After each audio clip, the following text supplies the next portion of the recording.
A alegria é muito grande, irmãos, de poder presenciar as bênçãos que Deus reserva ao seu povo, mesmo em meio a situações tão estranhas como essas que estamos vivenciando.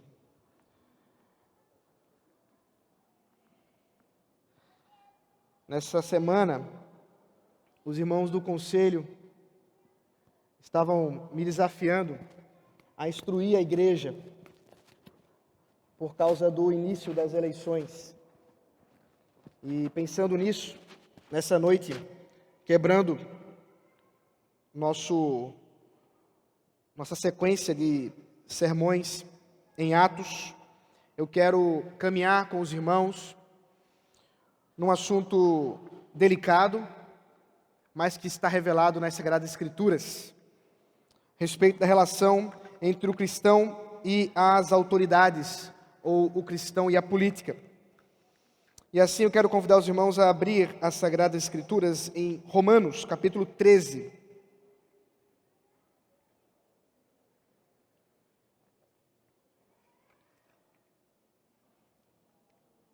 Há pouco menos de 2 anos, nós tivemos eleições presidenciais, e é sabido que boa parte da igreja foi afetada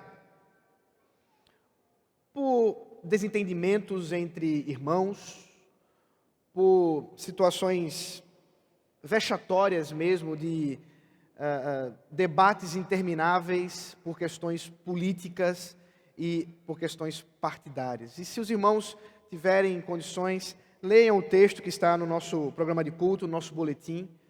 Há um texto específico sobre esse assunto, o título curioso: Com que candidato eu vou?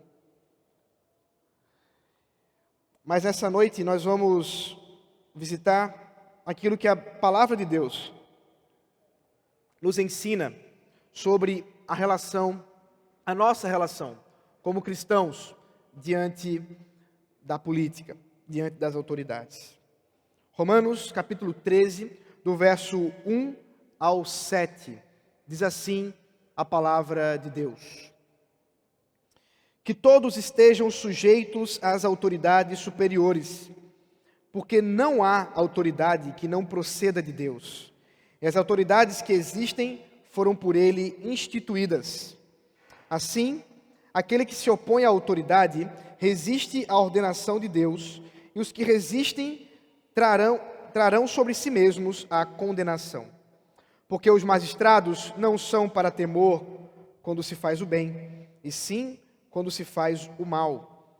Você quer viver sem medo da autoridade?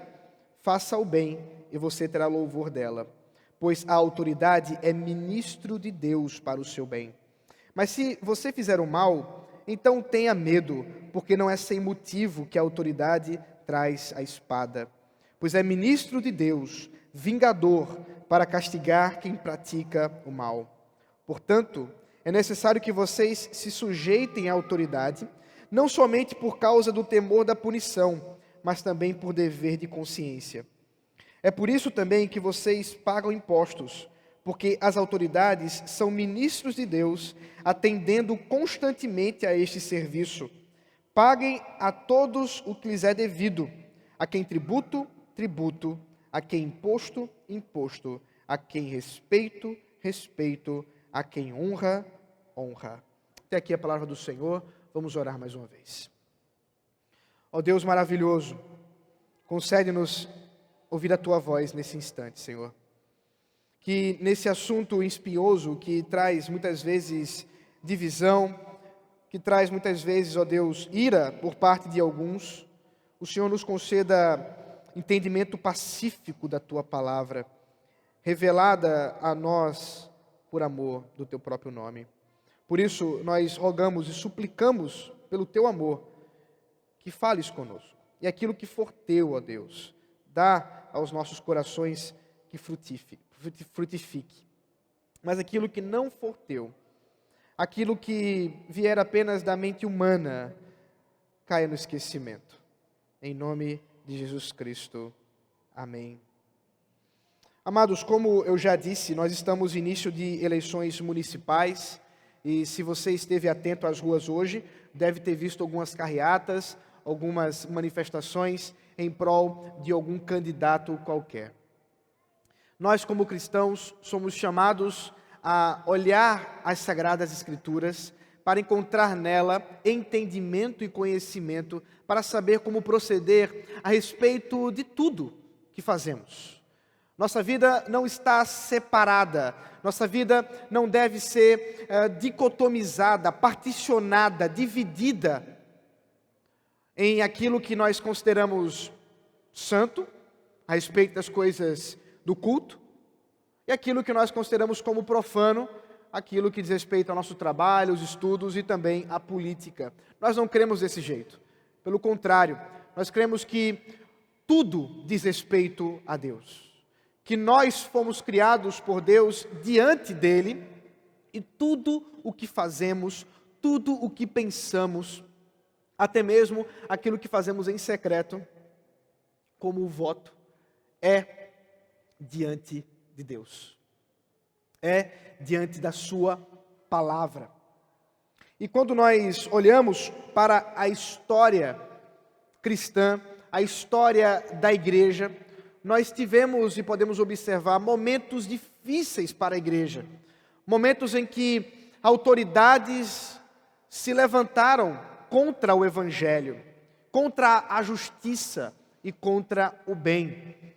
E nós podemos observar como nós, como cristãos, podemos nos relacionar com o Estado, podemos nos relacionar com as autoridades. E muitas vezes, realmente, nós caímos em alguns equívocos, em alguns extremos. E nessa noite, pela graça do Senhor, eu peço a Ele que nos dê condições de limpar esses equívocos e podermos aprender da sua palavra. Como disse, a história nos ajuda a compreender alguma coisa nesse sentido. Há não muito tempo, um pastor luterano chamado Dietrich Bonhoeffer, na Alemanha, fez parte daquilo que foi conhecido como Operação Valquíria, e que tinha planos de matar Adolf Hitler em meio ao governo tirânico nazista que ele instaurou na Alemanha. Esse irmão, após ter sido preso e ficado ali por um bom tempo nas cadeias, inclusive tendo escrito alguns livros nesse período, foi enforcado em 9 de abril de 1945. Ele entendia que sua responsabilidade como um cristão diante de um Estado déspota, de um Estado que se levantava contra a verdade, contra a dignidade humana, precisava ser parado até mesmo com armas, e foi o que aconteceu no caso dele, apesar de não ter tido logrado êxito. A semelhança dele, alguns anos depois, nós temos o exemplo do pastor batista Martin Luther King, pastor batista americano, que foi assassinado em 4 de abril de 1968, enquanto estava discursando um de seus famosos discursos que fazia em praça pública contra o racismo dos Estados Unidos, contra as políticas de segregação, e tendo sido, portanto, um mártir daqueles que lutam por uma causa, especialmente pela causa do Evangelho, pela justiça em relação ao Estado. Ele defendeu uma resistência não violenta, e os irmãos que conhecem um pouco da história sabem que ele entendia contra, por exemplo, outros como Malcolm X, que eles precisavam se fazer manifestações públicas, mas que quando fossem trazidos em violência, eles não deveriam resistir de forma violenta, mas antes sofrer as penalidades, e isso eles entendiam que conseguiriam melhorar a política, melhorar as leis, e graças a Deus isso foi possível. Hoje nós temos uma certa discussão a respeito disso, voltando, ela é enviesada como toda discussão mas sim, é necessário sim que nós possamos ter consciência que todos são iguais, que cores não nos diz a respeito de dignidade, porque tendo sido criados por Deus, somos todos iguais diante dele e, portanto, não deve haver leis que possam beneficiar grupos, antes devemos ter leis justas que beneficiem apenas aqueles que estão de alguma maneira, sofrendo e, por isso, por serem de algum tipo de necessidades, precisam de um cuidado específico do Estado. Mas talvez o exemplo mais famoso é aquele que nós temos visitado através da exposição de Atos dos Apóstolos, que é o exemplo do apóstolo Paulo, tendo sido decapitado no dia 29 de junho de 64. Paulo, após pregar o Evangelho com ousadia durante muitos anos, foi morto às mãos pelo governo do imperador Nero. Esse mesmo que governava no período em que ele escreveu a carta aos Romanos. A carta aos Romanos, queridos, é um daqueles documentos históricos e especialmente inspirados por Deus de valor inestimável.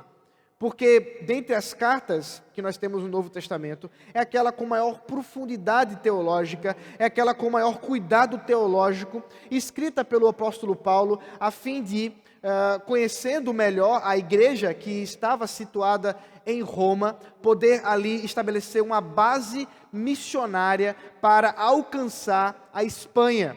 Esse é o grande objetivo, o grande propósito da carta aos Romanos.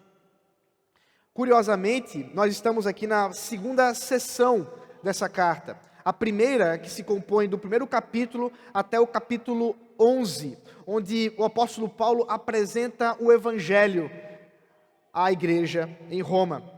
Ele está ali fazendo um grande panorama daquilo que nós, crentes no Senhor Jesus Cristo, cremos, que diz respeito à nossa vida antes em pecado, a nossa vida encontrando com Cristo na redenção e tudo que Cristo fez por nós. Mas agora, a partir do capítulo 12, e portanto o capítulo 13 também, ele passa a tratar como que o Evangelho muda a nossa vida. Como que essa transformação que os irmãos essa noite professaram diante da igreja, diante de Deus, publicamente, o que isso muda na nossa vida? E é isso que ele vai tratar a partir do capítulo 12, quando ele fala a respeito dessa mudança de mente que ocorre quando o Espírito Santo passa a habitar nos crentes. Da mesma sorte, no capítulo 13, ele vai nos dizer, e é isso que vamos encontrar hoje, como que nós, cristãos, em que o Espírito Santo habita, devemos olhar para o Estado, devemos olhar para aquilo que acontece em nosso redor a respeito das autoridades. É por isso que nós vamos observar nessa noite que a transformação radical muda a nossa forma de lidar com as autoridades. A igreja em Roma era uma igreja constituída de gentios e de judeus, convertidos em nome do Senhor Jesus Cristo. E é sabido, historicamente, os desejos revolucionários dos judeus. Há alguns anos apenas, alguns anos antes do Senhor Jesus Cristo encarnar e vir a este mundo, os judeus fizeram uma revolta, conhecida como Revolta dos Macabeus. Essa revolta que terminou trazendo certa liberdade por um período na região de Jerusalém. Depois teve uma resposta dura por parte do império, e ali houve uma profanação no próprio templo, onde Antíoco Epifânio, imperador militar daquela época, fez um sacrifício de um porco diante do altar no templo de Deus. Algo que seria profano somente ter um porco, uma vez que era um animal que os judeus não poderiam nem mesmo se aproximar. Imagine isso diante de um sacrifício no templo. Tendo ocasionado todas essas revoltas, essas revoluções, os judeus eram conhecidos realmente como um povo que tinha certa dificuldade com a autoridade. E é por isso que o apóstolo Paulo dedica uma parte da carta para instruir aos judeus convertidos e aos gregos convertidos como que deveriam proceder diante das autoridades. E a primeira coisa que nós aprendemos no texto é que toda autoridade foi ordenada por Deus. Verifique comigo aqui o versículo 1. que todos estejam sujeitos às autoridades superiores, porque não há autoridade que não proceda de Deus, e as autoridades que existem foram por ele instituídas. Primeira coisa aqui, há uma ordenança, há um imperativo, onde o apóstolo Paulo diz, olha, todos nós, toda a alma, todos aqueles que são crentes no Senhor Jesus Cristo, devem se sujeitar às autoridades. A ênfase no versículo 1 é que essa sujeição, essa submissão à autoridade, ela é uma submissão voluntária. Isso é muito importante. Nós temos uma certa complicação desde a modernidade, quando se impôs que o Estado, cada vez mais forte e mais poderoso, precisa impor aos cidadãos a sujeição por meio da força. E é para isso que existe a polícia. É para isso que existe o exército. Ela tem como uma de suas funcionalidades, dentre a paz e a justiça, uma série de coisas, mas também de fazer com que a sociedade se sujeite por meio da força ao Estado. Mas para nós não deve ser desse jeito. Nós não precisamos de força para isso, porque uma vez que entendemos que as autoridades que estão aí, foi dada a elas essa autoridade pelo próprio Deus, nós nos submetemos a elas voluntariamente. E essa é a primeira ordenança, esse é o primeiro imperativo que o apóstolo Paulo nos instrui nessa noite. Isso se dá, queridos, porque a autoridade não é do Estado, observe bem. A autoridade, antes de mais nada, é de Deus. É do próprio Senhor Jesus Cristo. Provérbios, capítulo 8, verso 15. Diz assim, por meu intermédio reinam os reis, e os príncipes decretam justiça. Por meu intermédio governam os príncipes, os nobres e todos os juízes da terra. Nós cremos que Deus reina sobre toda a terra. E mesmo os príncipes, mesmo os presidentes, mesmo os prefeitos, governadores, seja legislativo, seja executivo, seja o judiciário, todos eles estão debaixo da autoridade de Deus, ainda que não saibam disso. Nós cremos que eles estão aí, estão instituídos assim, porque Deus designou dessa forma. É claro, e fica muito óbvio, porque nós vemos historicamente isso, que isso não significa que esse governo seja naturalmente justo e bom, ainda que a autoridade seja dada por Deus. Por quê? Porque nós acabamos de falar que o imperador que reinava no período que o apóstolo Paulo está dizendo isso, foi o imperador Nero. E Nero, queridos, foi talvez um dos piores imperadores em relação aos cristãos. Por quê? Nero teve o império, começou a reinar muito cedo, jovem, e os seus primeiros 5 anos de reinado, de governo em Roma, foi tranquilo. Até que, não se sabe muito bem o porquê, ele mudou a sua mente, matou a sua mãe e tocou fogo em Roma, culpando os cristãos por isso. Daí se instaura a perseguição contra a igreja cristã, porque agora eles são acusados de terem tocado fogo em Roma. Isso ainda não tinha acontecido quando o apóstolo Paulo escreveu, mas estava prestes a acontecer. Paulo não está inerte, e muito menos o Espírito Santo que o inspirou, para saber que Nero não era um homem bom e justo. Mas aqui está o apóstolo Paulo e o Espírito Santo dizendo a nós que sim, toda autoridade, mesmo as injustas, são colocadas pelo próprio Deus. E você que está acompanhando comigo os estudos em Apocalipse já observou isso. Porque João, que já passou por esse tempo, esse período de perseguição, está vivenciando, considerando aí quase 20 anos depois que essa carta foi escrita, o Apocalipse foi escrito, nós temos um olhar diferente para a história, ao ver que esses imperadores, esses governantes estão perseguindo a igreja, mas Deus, o Senhor Jesus Cristo, o Cordeiro que foi morto, não está alheio ao que está acontecendo ao nosso redor. E assim, dessa mesma forma, nós temos aqui que toda autoridade está cativa à soberania de Cristo. A nossa submissão, por outro lado, ela está conectada a isso também. Porque observe bem, eu quero que você preste bem atenção no que eu vou explicar para você. A submissão que o cristão deve voluntariamente dar ao Estado e às autoridades é uma submissão que tem um teto, que tem um limite de submissão. Isso acontece porque toda autoridade que Deus concede, ela tem uma esfera de soberania, uma esfera de governo, uma esfera de autoridade. Deixe-me exemplificar isso melhor para os irmãos. Os maridos, os homens no lar, foram instituídos por Deus como líderes do lar. Mas a autoridade deles tem um limite dentro da família. Porque caso esse marido venha até mim e diga assim: pastor, o senhor tem que disciplinar minha esposa. É mesmo, meu irmão, por quê?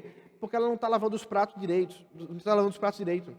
Está um negócio horrível ali, a comida fica no prato ainda, precisa ser disciplinada, vou levar para o conselho. Não, você não tem autoridade aqui para levar nada ao conselho. Essa autoridade foi dada aos presbíteros da igreja.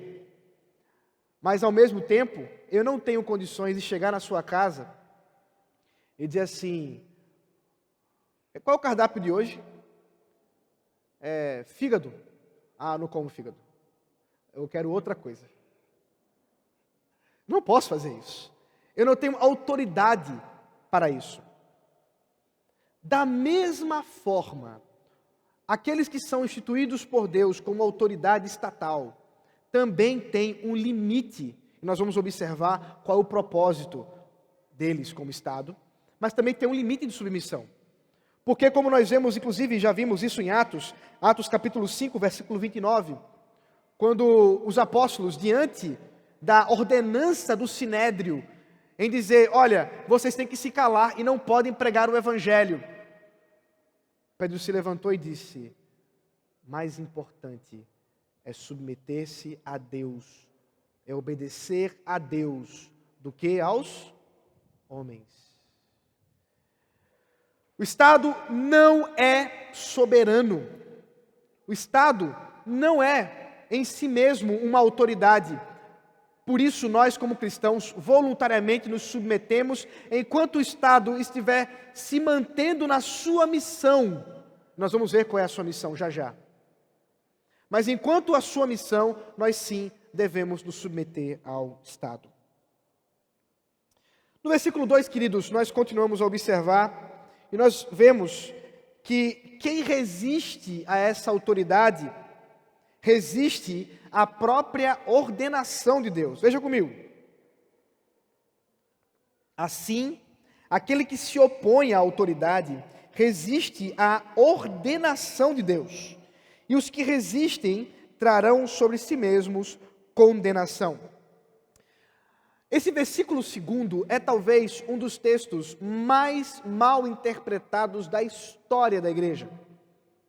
E como eu já mencionei, a questão da Segunda Guerra Mundial, quando houve o famoso Tribunal de Nuremberg, onde foram levados vários soldados, várias pessoas que estiveram no campo de concentração de Auschwitz, muitos, ao serem questionados por que fizeram o que fizeram contra pessoas, matando, torturando, disseram, citando esse versículo 2, que se eles estivessem resistindo às autoridades militares que estavam sobre eles, eles estariam resistindo a Deus. Não. Isso não serve de desculpa. Porque, como eu disse anteriormente, a nossa submissão voluntária se dá dentro de limites específicos daquela autoridade dada por Deus. Por isso, queridos irmãos, que nós não somos obrigados a nos submeter à autoridade no que quer que ela diga, ainda que devemos sim nos submeter, sabendo que naquilo que compete àquela autoridade, nós estamos passíveis de disciplina do próprio Deus se nos levantarmos contra ela. Eu vou falar sobre isso mais à frente. Mas, por outro lado, devemos sim resistir ao Estado, resistir às autoridades quando necessário. E deixe-me dar alguns exemplos bíblicos para que vocês não fiquem sem entender do que eu estou dizendo. Nós podemos lembrar, por exemplo, de Daniel e seus amigos. Vocês lembram? Quando Nabucodonosor ordenou que toda a Babilônia se curvasse diante da estátua que ele havia feito, e os amigos de Daniel não se submeteram a essa lei, tendo sido os únicos que ficaram em pé diante de toda uma nação que submetia àquela lei. E pela graça de Deus, mesmo tendo recebido condenação e levados à fornalha de fogo ardente, eles não perderam as suas vidas. Antes, o jogo virou e Deus foi glorificado por meio da fidelidade daqueles irmãos. Nós também podemos lembrar dos profetas do Antigo Testamento, que muitas vezes tiveram que profetizar contra os reis. Basta lembrar o famoso caso de Jeremias, que é conhecido como o profeta chorão. Afinal de contas, ele escreveu um livro chamado Lamentações. E esse profeta lamenta porque Deus o levantou em um período de um império, uma monarquia extremamente infiel a Deus, com leis injustas, em que ele foi levantado para exortar os reis, para ir contra os reis, e sofreu por causa disso. Então podemos lembrar também o caso dos apóstolos, o caso que vimos no livro de Atos, Estevão, Paulo, e depois na sequência da história da igreja. Sim, devemos resistir ao Estado quando necessário, devemos lutar contra leis injustas quando necessário, ainda que saibamos do chamado do Estado e da importância dele para a nossa vida.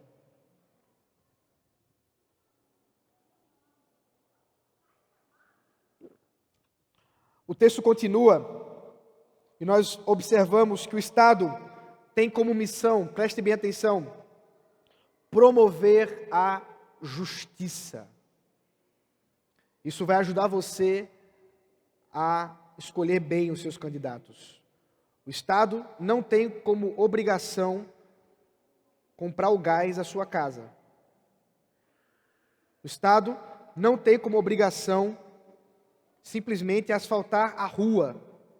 Mas antes disso, e de maneira mais primária e fundamental, o Estado tem como missão promover a justiça. É isso que vamos ver a partir do versículo 3. Porque os magistrados não são para temor quando se faz o bem, e sim quando se faz o mal. Você quer viver sem medo da autoridade? Faça o bem e você terá louvor dela, pois a autoridade é ministro de Deus para o seu bem.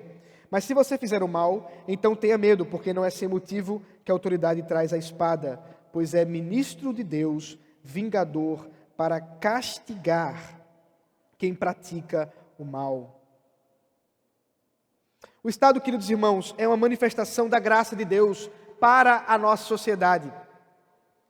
Deus foi servido pela sua própria vontade, estabelecer um meio de ordenar a nossa sociedade, de ordenar as nossas estruturas hierárquicas por meio do Estado. E por isso, a palavra diz que eles são como ministros de Deus. Literalmente a palavra é diáconos. Eles são diáconos da justiça. Curiosamente, hoje nós temos o privilégio de ter, como ministro da Justiça do nosso país, um pastor presbiteriano, que faz jus ao nome. Mas não é só ele que é ministro da Justiça, mas toda a autoridade estatal, todos eles devem, por isso, manifestar, pleitear, buscar, enfatizar o bem. E ao mesmo tempo, punir, coibir, impedir o mal. E é por isso que Paulo diz, olha, você quer não temer o Estado? Faça o bem. Curioso isso. Porque a igreja fazia o bem e foi perseguida duramente. É por isso que nós precisamos lembrar dos limites do Estado. Mas você quer ver a missão do Estado?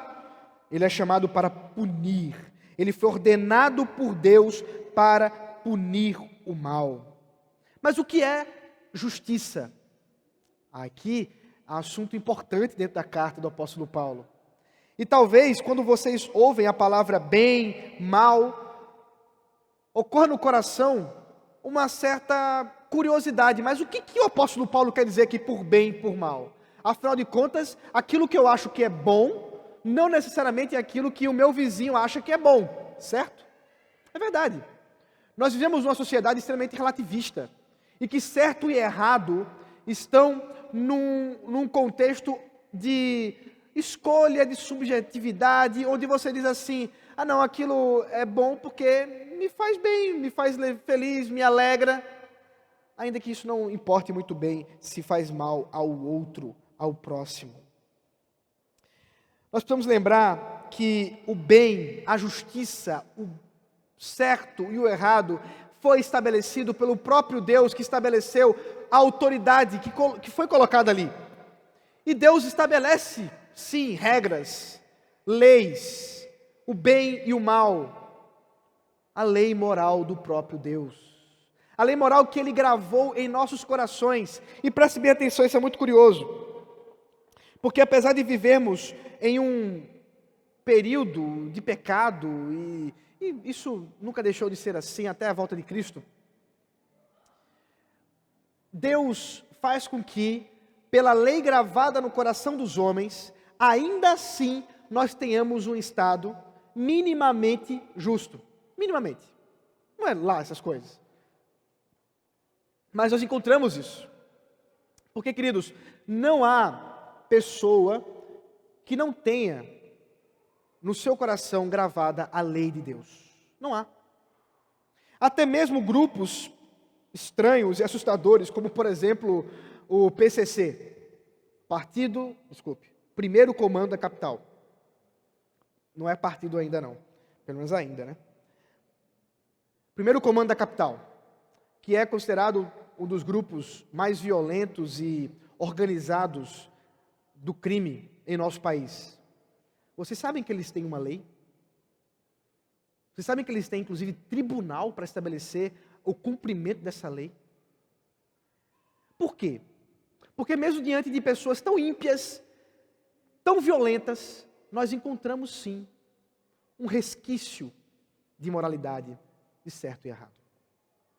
Da mesma sorte, o Estado é chamado para isso, é chamado para reconhecer a justiça, a lei de Deus, e ele acerta quando caminha de acordo com aquilo que Deus estabeleceu como certo, e é claro que erra quando faz o contrário. É por isso que nós não cremos, e eu quero deixar isso muito claro para os irmãos, nós não cremos que nós como cristãos, cidadãos que pertencemos a essa cidade, a esse estado, a esse país, não possamos manifestar publicamente a nossa expressão de certo e errado para esse mundo.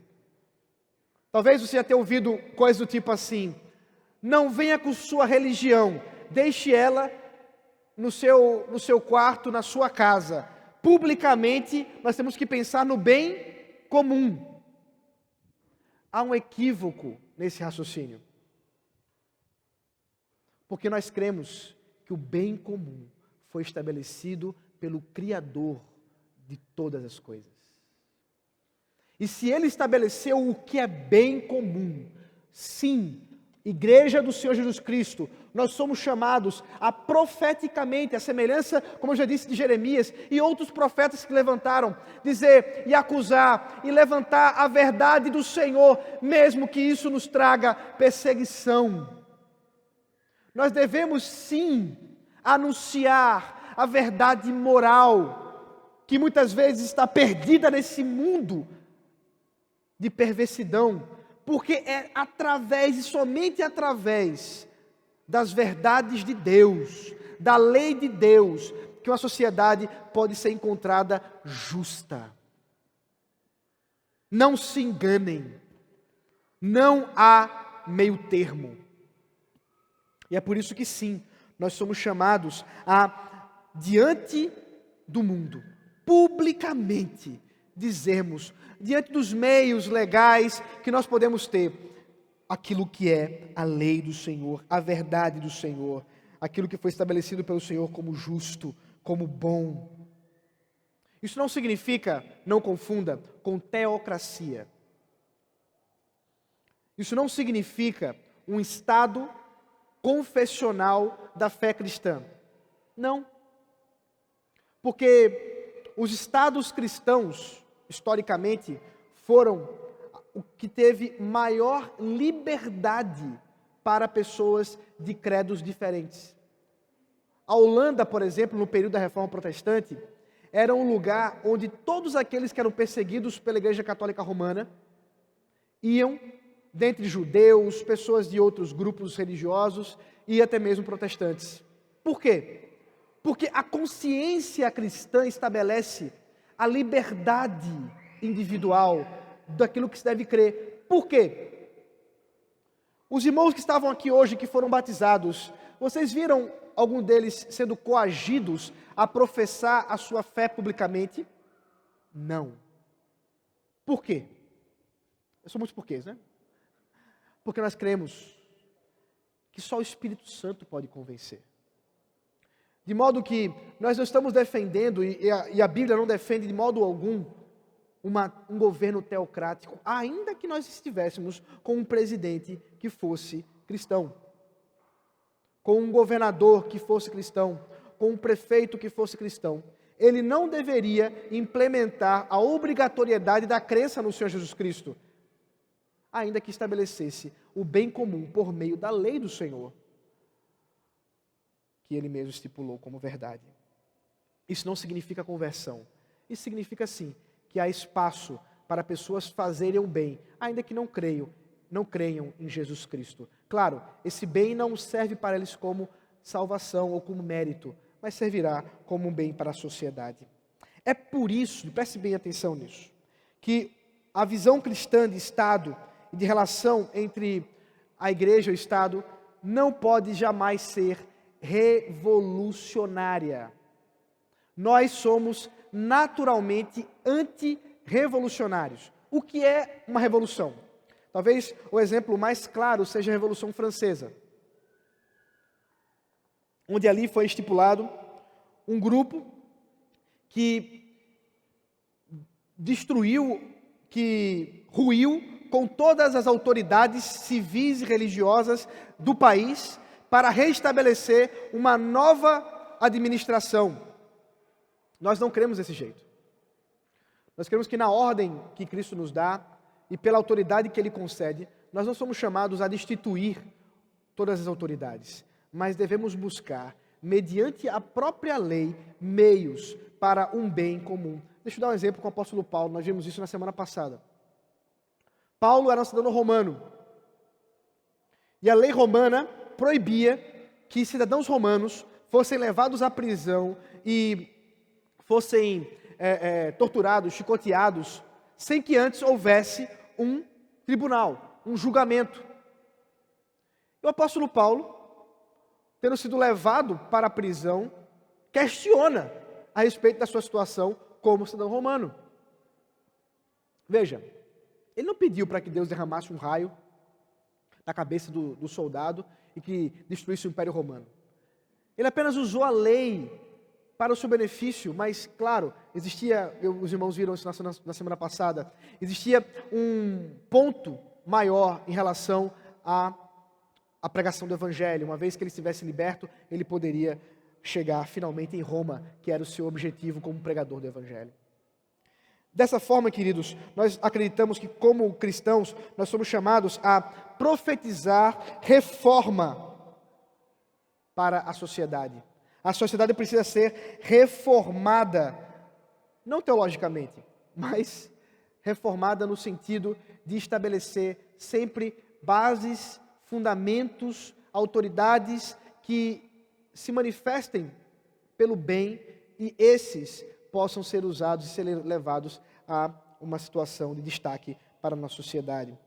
A nossa Constituição, por exemplo, não é a melhor Constituição do mundo, mas é uma Constituição que prevê liberdade individual, que prevê liberdade para a igreja, e portanto nós temos meios, pela lei, de manter aqui a fidelidade ao Senhor, a pregação do Evangelho. Porque tudo isso, querido, não é para o nosso bem simplesmente. Nós não vamos profetizar, pregar, anunciar ao Estado o que ele deve fazer, simplesmente para o nosso benefício individual, como eu disse, simplesmente para que você tenha um gás encanado na sua casa, um gás, a sua rua asfaltada.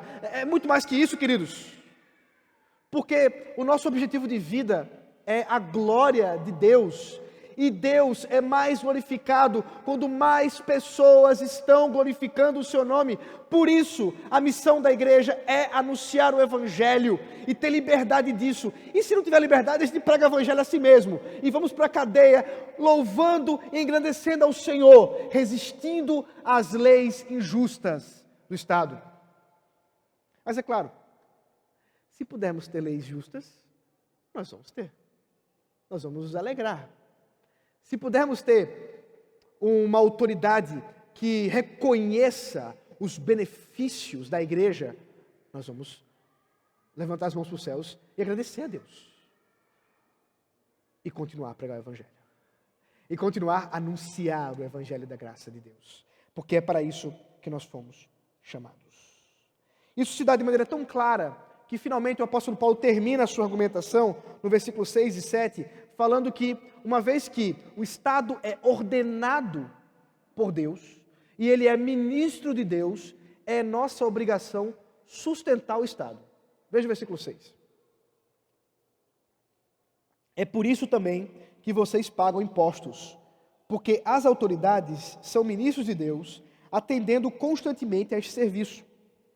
Paguem a todos o que lhes é devido, a quem tributo, tributo, a quem imposto, imposto, a quem respeito, respeito, a quem honra, honra. Nós somos chamados para financeiramente investir, sustentar esse Estado que foi dado por Deus para organizar a nossa sociedade. Aqui nós temos inclusive um princípio interessante, que até mesmo toca nas autoridades, como por exemplo pastorais. O nosso sustento como pastores vem através das contribuições voluntárias dos irmãos, dadas aqui por meio de dízimos e ofertas. E isso acontece porque nós somos ordenados por Deus como autoridade eclesiástica, como autoridade espiritual para pastorear os irmãos e por isso, dedicados nesse serviço, nós somos dignos de receber o sustento da igreja. Da mesma forma, o Estado, não autoridade espiritual ou eclesiástica, mas autoridade de justiça e de bem comum, é também chamado por nós, ou melhor, nós somos chamados por Deus para pagar os impostos. Claro, nós vivemos em períodos de injustiça e de impostos terríveis, de alta taxa de tributação. Alguns especialistas falam que nós trabalhamos até maio só para pagar imposto. Aí depois nós começamos a trabalhar para receber o nosso próprio bem. Isso acontece, irmãos, é claro, de maneira injusta, e nós deveríamos esperar que o Estado, de alguma maneira, viesse e trouxesse consigo o respeito e a dignidade que nós estamos oferecendo a eles por meio dos impostos. Mas isso nem sempre acontece, é verdade. Isso nem sempre é o que acontece. Mas eles, como diz o texto, são ministros de Deus. São ministros públicos do Senhor, dedicados para o serviço sagrado de fazer o bem. Por isso, o Senhor Jesus diz: dai a César o que é de César. É claro que ele não está estipulando nenhuma coisa que seja de César, que seja somente de Deus, mas sabendo que o próprio César foi alvo da graça de Deus, porque ele está ali por causa da vontade do Senhor. Igreja do Senhor Jesus Cristo, nós estamos em períodos difíceis em nossa sociedade. Um povo dividido, nós temos muita confusão no meio político. Talvez nunca na história do nosso país nós tivemos tanta divisão nesse sentido. Isso tem alguns pontos positivos, porque, de certa forma, nós temos estado mais atentos ao que está acontecendo, mas precisamos observar verdadeiramente como devemos eleger nossos governantes. Também precisamos observar como nós, caso Deus nos chame para governar, para exercer essa autoridade, como devemos proceder. A primeira coisa, de forma prática, que podemos observar é o nosso chamado à submissão e obediência às leis do Estado. Nós precisamos, sim, ter o hábito voluntário de obedecer essas leis, sem a necessidade, simplesmente, de que a força da multa, a força do Estado por meio da arma, possa nos obrigar a obedecer à lei. Deixa eu dar um exemplo de trânsito. É muito comum que nós, se não houver nenhum radar, se não houver nenhum guarda, nós respeitemos certas leis de trânsito. Até pouco tempo teve uma discussão interessante, onde o presidente Bolsonaro queria continuar mantendo a lei que obriga a cadeirinha para as crianças, mas ela não ter mais uma multa. E houve uma grande revolta porque as pessoas diziam que se você tirar o valor da multa, a lei ela fica o quê? Sem valor. Ela perde sua força. E isso tem muito a ver conosco, como cidadãos. Porque perceba que tristeza não é a nossa, ao saber que uma lei, ainda que justa, porque para que serve a cadeirinha? A preservação da vida. Então você precisa que os pais sejam multados para que eles preservem ou pensem em preservar a vida dos seus filhos. Isso é assustador. Mas isso mostra a situação nossa, é claro que eu falo nossa, não da igreja necessariamente, mas da sociedade em geral, de como nós não temos a observância da submissão às leis mediante a consciência do bem. Antes, estamos sempre em busca daquilo que é conhecido como o jeitinho brasileiro, característico nosso, de sempre querer distorcer as coisas em nosso favor. Precisamos saber que a verdade é verdade, independente da autoridade. E precisamos ter essa consciência como cidadãos. Também precisamos ter a consciência da nossa responsabilidade em pagar impostos. Sim. Ainda que muitas vezes onerosos, ainda que muitas vezes pesados, nós temos responsabilidade para com o Estado e precisamos sim pagar nossos impostos. Nós também precisamos saber votar corretamente. Eu quero insistir, os irmãos, orem. Peça a Deus por sabedoria. Conheça o seu candidato. Não conheça apenas o programa que ele diz. Veja, se você olhar o texto que eu escrevi, você vai ver, não vai ter nenhum candidato aparecendo para dizer, olha, eu vou lutar contra o direito da mulher. Meu objetivo é lutar contra as crianças. Não vai ter ninguém dizendo isso. Todos eles vão lutar contra o direito da mulher, em benefício das crianças, em benefício da saúde, e todos eles vão fazer isso. Mas eles têm condições realmente de fazer isso? Eles realmente sabem o que estão fazendo? Ou vão fazer que nem Tiririca, que foi historicamente um dos deputados mais votados do Brasil, ao dizer que eu não sei para que serve um deputado, mas quando eu chegar lá eu conto para vocês. Nós precisamos orar pelas autoridades. Será que você tem feito isso no seu dia a dia? Orado pelas autoridades que já são nossas e aquelas que virão a ser a partir do ano que vem por meio do nosso voto? Você tem feito isso? Ore. Precisamos fazer isso. Acima de tudo, queridos, nós precisamos influenciar a sociedade. Influenciar. Por meio da pregação, como eu estou fazendo agora, por meio da conversa com pessoas, em mostrar o bem que é esperado, e mostrar os princípios da palavra de Deus que regem a autoridade. Nós precisamos observar isso. E influenciar para que tenhamos leis mais justas. Nós temos a alegria hoje de termos certos grupos, como por exemplo a ARCAP, que eu e o Rodrigo fazemos parte, que busca exatamente isso, influenciar a sociedade, influenciar a política, a fim de que possamos ter leis mais justas, a fim de que possamos ter uma consciência cristã maior, a fim de que possamos instrumentalizar ou dar instrumentos aos membros da igreja que desejem seguir como ministros da justiça para a política e não se voltar, por exemplo, a partidos que estão comprometidos com uma agenda contra a palavra de Deus. Precisamos ver isso, sem dúvida, e é a igreja que vai ver isso. A igreja precisa, ainda que a igreja seja apartidária. E meus irmãos, enquanto pelo menos eu for pastor dessa igreja, e esse conselho que existe hoje, porque nós já conversamos sobre isso, nunca vai subir aqui um candidato para falar sobre política. Nunca. Nunca. Porque isso aqui não é lugar de política partidária.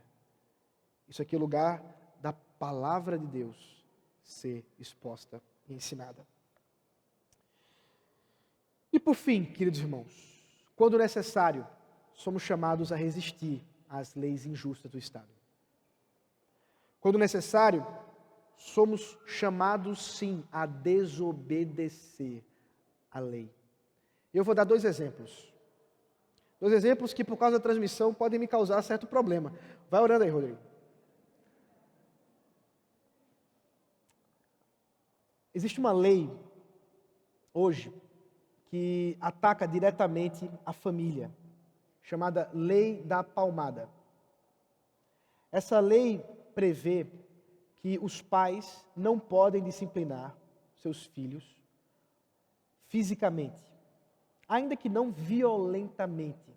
São coisas diferentes e eu sei que são coisas diferentes.